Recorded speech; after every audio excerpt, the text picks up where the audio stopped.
سیدنا غوث پاک رحمت اللہ تعالی علیہ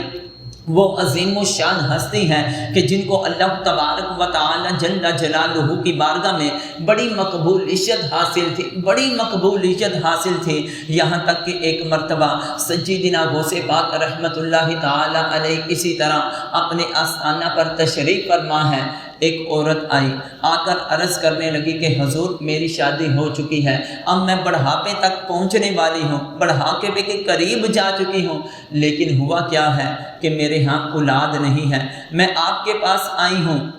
دعا کیجئے اللہ کی ذات مجھ کو اولاد عطا فرمائے۔ سیدنا غوث پاک مراقبے میں جاتے ہیں۔ مراقبہ کیا ہوتا ہے کہ تھوڑی دیر کے لیے اپنی آنکھیں بند کر کے اپنی تمام توجہ دنیاوی خیالات سے ختم کر کے اپنے رب سے تعلق جوڑنا، اس چیز کا نام مراقبہ ہوتا ہے۔ آپ مراقبے میں جاتے ہیں، لوح محفوظ کا مشاہدہ کرتے ہیں، وہ عورت کہ جس نے آ کے اولاد کا سوال کیا،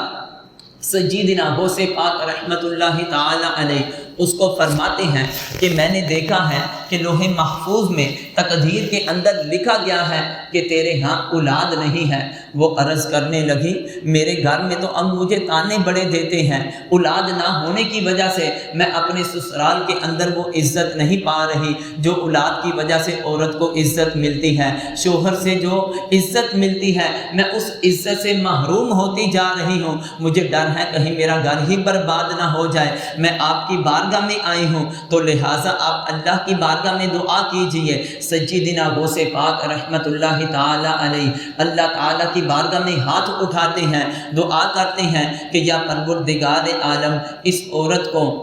اولاد کی نعمت سے مالا مال فرما دے، اولاد کی نعمت سے مالا مال فرما دے۔ غیب سے آواز آتی ہے، اے عبد القادر، تقدیر کے اندر لوح محفوظ میں لکھ دیا گیا ہے کہ اس عورت کے مقدر میں اولاد نہیں ہے، تو کیونکہ اللہ کے ولیوں کو اپنے رب کو منانا تو آتا ہے نا، تو سیدنا غوث پاک بھی اپنے رب کی بارگاہ میں عرض کرتے ہوں گے مولا تیری ذات تو وہ ہے کہ جو بغیر ماں باپ کے آدم کو پیدا کر سکتا ہے، تو بغیر باپ کے عیسیٰ کو پیدا کیا ہے، صالح علیہ السلام کے لیے پتھر سے اونٹنی کو پیدا کر دیا ہے، مولا تو قادر مطلق ہے، تیرے لیے تو کوئی اتنا بڑا نہیں، تو نے کن کہنا ہے، سارا عمل وجود میں آ جانا ہے، لہٰذا وہ تیری بندی مایوس ہو کر اب میرے پاس آئی ہے، کیا تو اس کی نظروں میں مجھے بھی رسوا کرے گا؟ مولا میں تیرا بندہ ہوں، میں تیری بارگاہ میں التجا کرتا ہوں، تو قادر مطلق ہے، اس عورت کو اولاد کی نعمت سے مالا مال فرما۔ تو جب سیدنا عبد القادر جیلانی رحمت اللہ تعالی علیہ اللہ کی بارگاہ میں اس طرح گڑ گڑا کر دعا کر رہے ہیں تو اللہ تعالیٰ کی طرف سے آپ کو آواز آتی ہے، ندا دی جاتی ہے، اے عبد القادر تیری دعا کی برکت کی وجہ سے وہ عورت تیرے سے ایک بیٹے کے بارے میں سوال کرنے کے لیے آئی تھی، اب میں نے تیری دعا کی برکت کی وجہ سے اس عورت کو 7 بیٹے عطا فرماؤں گا۔ اور جب آپ نے دعا کی تو یکے بعد دیگر اللہ تعالیٰ کی ذات نے اس عورت کو 7 بیٹے بھی عطا فرما دیے۔ اسی طرح سیدنا غوث پاک رحمت اللہ تعالی علیہ کیونکہ جو اللہ کے ولی ہوتے ہیں اللہ کی بارگاہ میں جو بھی بات دعا کرتے ہیں اللہ کی ذات ان کو قبول فرماتی ہے۔ سیدنا غوث پاک رحمت اللہ تعالی علیہ کا ظاہری زمانہ پاک ہے، آپ کے زمانہ پاک کے اندر ایک اللہ کا ولی تھا، اس کو مقام ولایت سے گرا دیا گیا تھا، جو اللہ کی بارگاہ میں اس کی قربت کا معیار تھا وہ ختم کر دیا گیا تھا، اللہ کی بارگاہ میں وہ مردود ہو چکا تھا۔ تو وہ جب مردود ہوا چھوٹے بڑے عام و خاص اس کو طنز کرنے لگے، اس کو مذاق کرنے لگے، وہ بڑا شرمندہ، بڑا مایوس، بڑا اپنے آپ کو رسوا ملامت کرتا، یہاں تک کہ وہ چلتا چلتا کبھی کسی ولی کے پاس جاتا، کسی اللہ کے مقرب بندے کے پاس جاتا اور کہتا کہ اس طرح کرو کہ میرے لیے دعا کرو کہ اللہ تعالیٰ کی ذات دوبارہ مجھے ولایت عطا فرما دے، مجھے اپنا قرب عطا فرما دے۔ جو ولی بھی ان کے لیے دعا کرتا، بلکہ مؤرخین فرماتے ہیں 360 کم و پیش اللہ کے ولیوں کی بارگاہ میں گیا کہ میرے لیے دعا کیجئے، اللہ کی ذات دوبارہ مجھ کو ولایت عطا فرما دے، اللہ کی ذات مجھ کو دوبارہ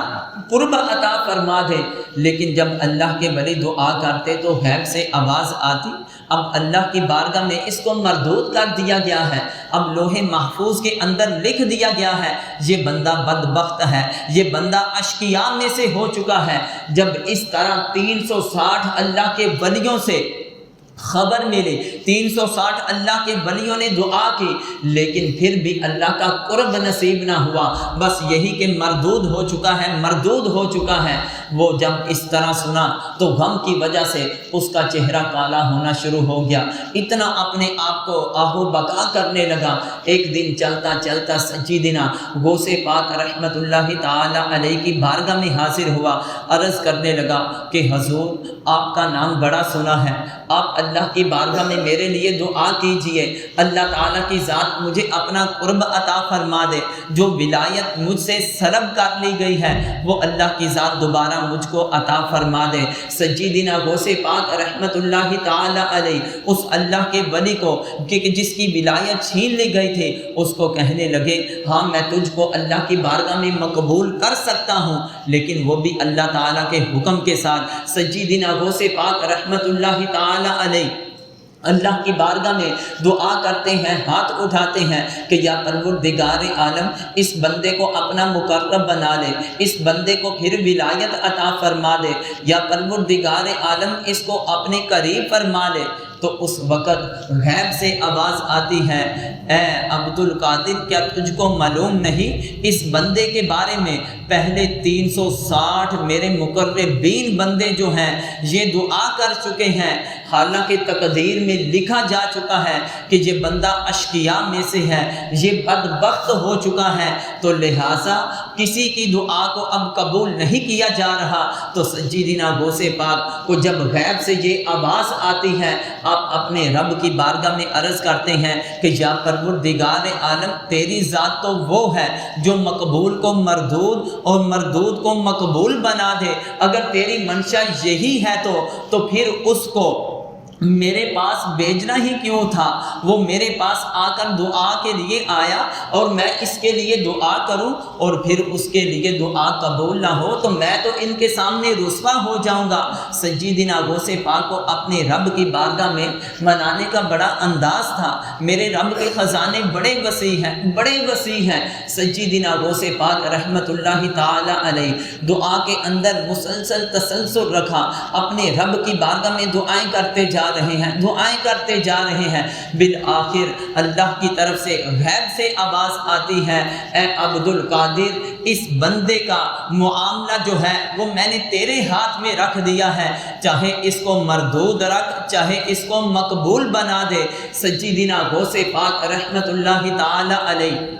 اللہ کی بارگاہ میں دعا کرتے ہیں کہ یا پروردگار عالم میں تیری بارگاہ میں دعا کرتا ہوں جو مردود ہو چکا ہے اس کو دوبارہ تو مقبولیت عطا فرما دے، جو اس سے ولایت سلب ہو چکی ہے تو اس کو دوبارہ ولایت عطا فرما دے۔ آپ کی دعا ادھر مکمل ہوتی ہے، اللہ کی رحمتوں کا نزول، اللہ کی طرف سے خوشنودی رضا کا نزول اس بندے پر برسنا شروع ہو جاتا ہے، کیونکہ نگاہ ولی میں وہ تاثیر دیکھی، بدلتی لاکھوں ہزاروں کی تقدیر دیکھی۔ اب ہمارے دل و دماغ میں یہ ایک چیز آ رہی ہوگی کہ جب انسان کی تقدیر میں لکھا جا چکا ہے کہ یہ بندے کو یہ چیز نہیں ملنی، اولاد نہیں ملنی، اللہ کی بارگاہ میں مردود ہو چکا ہے، تو پھر اتنے بڑے تم واقعات سنا دیتے ہو۔ یہ قرآن و سنت کے مخالف نہیں ہے، کیونکہ پارہ نمبر 13 سورہ رات کی آیت نمبر 39 میں اللہ کی ذات نے ارشاد فرمایا یمحو اللہ ما یشاء ویثبت وعنده ام الکتاب، لوح محفوظ جو کہ اللہ تعالیٰ کی طرف سے ہر پوری قیامت تک جو کچھ بھی ہونا ہے لکھا جا چکا ہے۔ اللہ تعالیٰ کی ذات یمحو اللہ ما یشاء، جو بھی چاہتا ہے مٹا دیتا ہے، وَيُثْبِتُ جو بھی چاہتا ہے اس کو ثابت رکھتا ہے۔ اور بالخصوص حدیث پاک کا بھی مفہوم ہے لا يرد القدر الا الدعاء، بندے کی تقدیر نہیں بدلی جاتی، لیکن دعا اگر مسلسل کرتا رہے، دعا اتنی بڑی عبادت ہے، اتنا بڑا خزانہ ہے کہ وہ تقدیر کو بھی بدل دیتی ہے۔ تو سیدنا غوث پاک رحمت اللہ تعالی علیہ کے ان اعمال سے، آپ کے ان عمل سے ہم کو یہ سبق ملتا ہے کہ کبھی بھی لا تقنطوا من رحمت اللہ، اے اللہ کے محبوب علیہ السلام کے امتیوں، اپنے رب کی رحمت سے کبھی بھی مایوس نہ ہونا۔ وَرَحْمَتِي وَسِعَتْ كُلَّ شَيْءٍ، میرے اور آپ کے رب کی رحمت ہر شے پر وسیع ہے۔ جب تم کثرت کے ساتھ، تسلسل کے ساتھ، عجز و انکساری کے ساتھ اپنے رب کی بارگاہ میں دعا مانگتے رہو گے تو اللہ تبارک و تعالی جل جلالہ تمہاری دعاؤں کو بھی قبول فرما لے گا۔ تو سیدنا غوث پاک رحمت اللہ تعالی علیہ، اللہ کے ولیوں کے ساتھ اگر آج کوئی انسان دنیا میں رہتے ہوئے محبت فرما لے، اللہ کی ذات اس کو قبر و حشر میں بھی سکون عطا فرمائے گا۔ سیدنا غوث پاک رحمت اللہ تعالی علیہ کا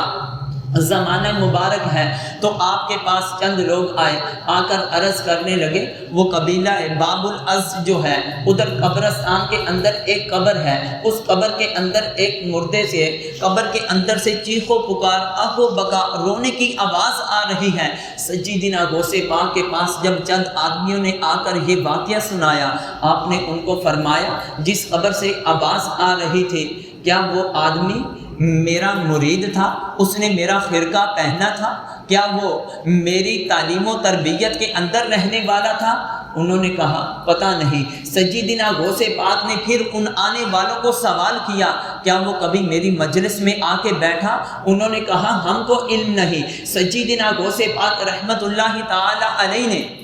تیسرا سوال کیا کیا کبھی اس نے زندگی میں ایک مرتبہ بھی میرے پیچھے نماز پڑھی؟ کہا کہ پتہ نہیں۔ پھر کہا آپ کیا کرتے ہیں؟ اسی وقت مراقبے میں جاتے ہیں، اپنی آنکھیں بند کرتے ہیں، چہرے پہ جلال کے اثار نما ہو جاتے ہیں، کچھ دیر ایسے رہتے ہیں، آہستہ آہستہ وہ جلال کے اثار دور ہوتے جاتے ہیں، چہرہ اپنی حالت پر آتا ہے۔ پھر اس کے بعد آپ جب اپنی آنکھیں کھولتے ہیں، وہ جتنے کے جتنے بھی لوگ آئے تھے ان کو فرمانے لگے کہ تجھے پتہ ہے کہ قبر میں جس شخص کو عذاب ہو رہا تھا وہ میرا مرید بھی نہیں تھا۔ جب میں لوگوں کو واعظ و نصیحت کرتا تھا کبھی میری مجلس میں بھی نہیں آ کے بیٹھا تھا۔ وہ بندہ ایسا تھا کہ اس نے زندگی میں کبھی بھی میرے پیچھے ایک نماز بھی نہیں پڑھی تھی، لیکن میں نے حالت ایک اشر میں دیکھا، میرے رب نے مجھ کو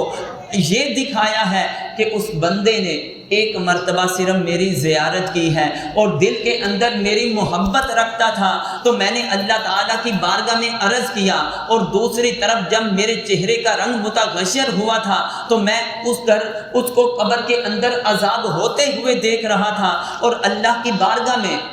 التجا کر رہا تھا کہ یا پروردگار عالم، اگرچہ یہ میرا مرید نہیں ہے، اگرچہ اس نے میری مجلس کو اختیار نہیں کیا، اگرچہ اس نے میرے پیچھے نماز نہیں پڑھی، لیکن ایک مرتبہ میری زیارت تو کی ہے نا، دل کے اندر میری سچی عقیدت محبت تو تھی نا، تو لہٰذا یہ اللہ کے نیک بندوں کے ساتھ محبت کرتا ہے، تو اس محبت کی برکت کی وجہ سے اس کے قبر کا جو عذاب ہے اس کو دور فرما دے۔ سیدنا غوث پاک اتنا فرماتے ہیں تو اس بندے کی قبر سے جو آوازیں تھیں وہ تمام کی تمام ختم ہو جاتی ہیں۔ وہ لوگ بعد میں خود فرماتے ہیں کہ پھر ہم نے کبھی بھی اس قبر کے اندر سے آہ و بکا کی آواز نہیں سنی ہے، اور ایسا کیوں بھی نہ ہو، کیونکہ صحیح بخاری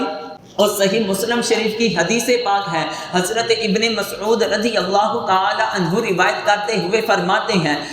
ایک شخص آیا، عرض کرنے لگا اے اللہ کے پیارے محبوب علیہ الصلوۃ والسلام، کیف تقول فی رجل احب قوما ولم یلحق بهم، آپ ایسے شخص کے بارے میں کیا کہتے ہیں کہ جو لوگوں کے ساتھ محبت تو کرتا ہے لیکن نہ ان کو دیکھا ہے، نہ ان کا زمانہ پایا ہے، نہ ان کی مجلس اختیار کی ہے، لیکن دل کے اندر ان کی محبت ہے، تو یہ محبت کے بارے میں آپ کیا کہتے ہیں؟ تو اللہ کے محبوب علیہ السلام نے ضابطہ ارشاد فرما دیا، المرء مع من احبا، جو شخص دنیا میں رہتے ہوئے جس کے ساتھ محبت کرے گا کل قیامت کے دن اسی کے ساتھ ہوگا۔ تو بحمدہ تعالی ہم اہل سنت و جماعت کو اب اللہ کی ذات نے بڑا پیارا عقیدہ عطا کیا ہے۔ ہم اپنے رب کے ساتھ بھی محبت کرتے ہیں، تمام نبیوں رسولوں کے ساتھ بھی محبت کرنے والا عقیدہ ملا، اہل بیت کے ساتھ بھی، تمام صحابہ کے ساتھ بھی، اللہ کے ولیوں کے ساتھ بھی محبت کا عقیدہ ملا ہے۔